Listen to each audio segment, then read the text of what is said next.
Est-ce que vous abandonnez vos nouvelles résolutions et vous vous sentez mal au milieu de l'année quand vous y repensez?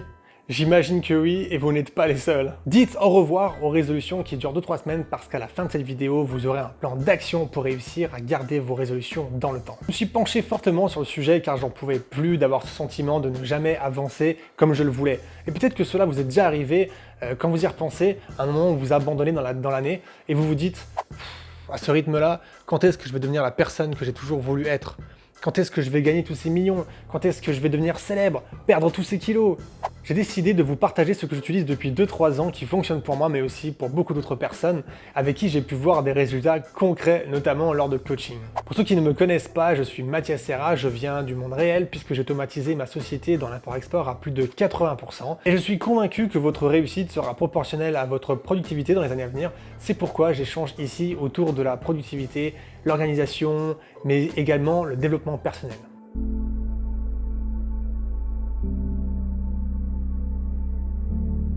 La plupart des gens veulent changer trop de choses et au final ils ne font rien. C'est un paradoxe et c'était mon problème pendant longtemps, jusqu'au jour où là vraiment j'ai eu cette intention, ça y est, le nouveau Mathias allait arriver, tout allait changer. Et même là, cette volonté ne suffisait pas parce que il faut la garder dans le temps jusqu'à ce que ça devienne un automatisme, un petit peu comme de se laver les dents. Et même ça, pour certaines personnes, c'est pas le cas. Non, c'est bon, je vais me laver les dents demain.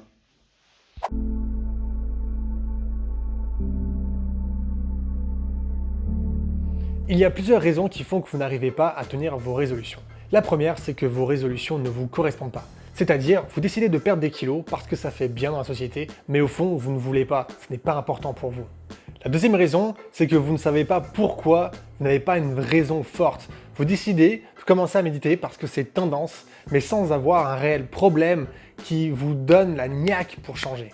En plus, vous vous fixez des bonnes résolutions quand vous avez beaucoup trop de champagne dans le sang. Allez, à l'année prochaine, j'arrête de boire, hein. La troisième raison, c'est que vous mettez beaucoup trop la pression. Vous voulez tout changer dès le 1er janvier, le jour où vous vous réveillez avec un mal de crâne.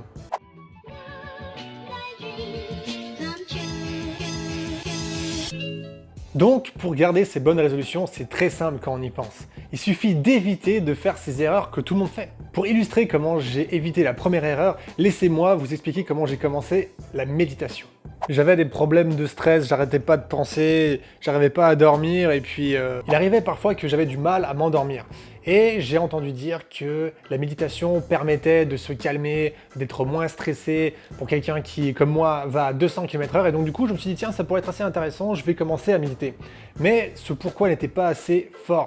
Et puis je me suis posé la question, tiens, en me rendant compte que je n'arrivais pas à commencer à méditer, je me suis dit, en fait, pourquoi est-ce que je médite? Quelle est la vraie raison derrière le fait que je décide de méditer?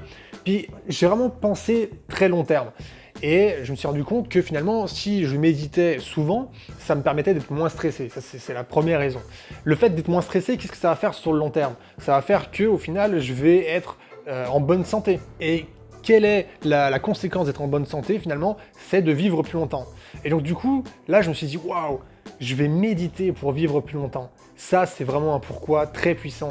Et là, j'ai enfin réussi à tenir cette habitude de méditer parce que je me disais, je vais vivre plus longtemps. Donc posez-vous toujours ces questions, quelles sont les vraies raisons pour lesquelles vous faites les choses?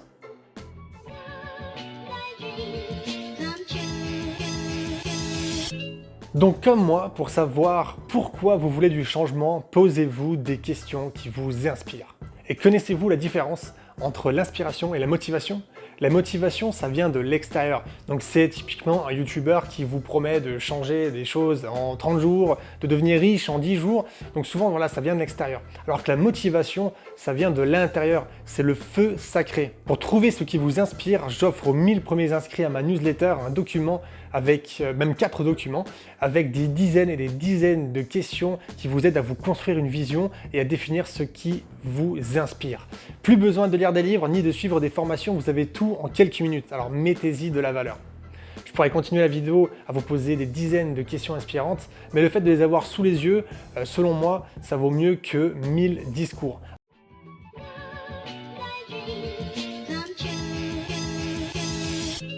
Deuxième étape, pour éviter l'erreur de tout changer en même temps, planifier vos résolutions au fur et à mesure de l'année, en choisissant laquelle vous allez implémenter dans votre vie en janvier, laquelle est-ce que vous allez implémenter en février, etc. Voici comment je note mes nouvelles résolutions.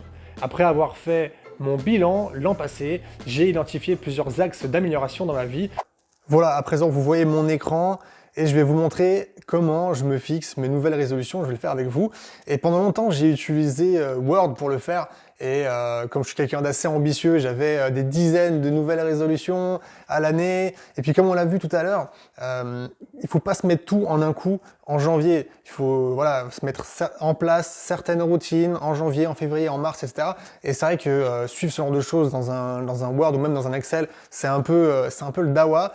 Donc je me suis vraiment développer cet outil de sorte à ce que je puisse avoir tout au même endroit et que je puisse filtrer vraiment sur ce qui m'intéresse. Donc quelles sont les résolutions ou quels sont mes objectifs pour le mois de février, quels sont ceux pour le mois de mars, et comme ça je vais pouvoir voir que ce qui m'intéresse et je vais pas être sous ce flou de données en fait. Donc voilà, j'ai hâte de le remplir parce que voilà, c'est tellement personnalisable, ça donne vraiment envie. Donc je vais vous montrer maintenant comment je vais le faire. Donc j'ai mis fait est mieux qu'imparfait 5 fois par semaine pour ma première résolution. Alors qu'est-ce que ça veut dire? Moi je suis perfectionniste et voilà, je veux que 5 fois par semaine, j'arrive à créer quelque chose en me disant ok c'est bon, c'est pas parfait, mais j'y vais. Donc ça, on va dire que c'est quelque chose que je veux atteindre d'ici 3 mois. Je veux réussir à atteindre 5 fois par semaine ce stade. Donc ça, c'est le stade ultime. Et pour pas vous décourager, ce que je vous propose toujours de faire pour chaque objectif ou chaque nouvelle résolution, c'est de pas de vous fixer 100% dès le début, mais d'atteindre peut-être 80%. Donc ce que je vais faire ici dans cible, je vais mettre 80%. Voilà, et courant 0, pour l'instant on est à 0%, on n'a pas encore commencé cette nouvelle résolution. Alors comment ça fonctionne? J'ai une application sur mon smartphone qui s'appelle Habitude sur Android, et à chaque jour quand je réalise l'habitude, je la note, et ça me permet d'avoir un certain pourcentage de réussite à la fin du mois si je me fixe 5 fois par semaine. Et donc je veux ici atteindre 80% de ce résultat-là. Donc 100% c'est si je le fais 5 fois par semaine, 80% d'ici 3 mois, je suis sûr que c'est faisable, en même temps c'est assez ambitieux. Donc voilà, c'est un objectif de type faire, le statut est actif parce que je vais le commencer. Domaine de vie, voilà, vous avez la possibilité de renseigner si vous voulez, bon là en l'occurrence on va pas le faire. Et donc qu'est-ce que je vais faire ici? Je vais dupliquer cette résolution et parce que là je l'ai mis sur un trimestre, et donc là je vais mettre un mois. Je sais que d'ici un mois, voilà, je veux avoir atteint au moins 50%. Vous voyez ce que je veux dire? Et on pourrait très bien encore le dupliquer encore une fois. Et là, je vais mettre encore un mois. Mais cette fois-ci, ça va être par exemple mars. Voilà. Et celui d'avant, c'était février. Le mois prochain, c'est février, au moment où je tourne cette vidéo.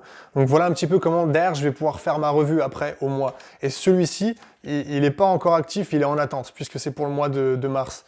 Et donc voilà, je me lève directement. Voilà, pareil, on peut dire que ça c'est type habitude. Et je veux d'ici 3 mois, voilà, atteindre 100% de cet objectif, par exemple. Voilà. Et ça peut être un top objectif. Ça veut dire que j'ai vraiment identifié que ça, c'était vraiment ce qui fera que ça aura le plus d'impact sur ma vie, que j'atteindrai encore plus mon plein potentiel si je me lève directement. Ensuite, sport 2 fois par semaine. Donc là, voilà, je veux atteindre 100% de cet objectif avec mon tracker, l'application Habitude. D'ailleurs, pour ceux que ça intéresse, je vais bientôt développer un module dans cet outil-là pour aussi suivre les habitudes. Donc là, le sport 2 fois par semaine, on avait dit que c'était Habitude.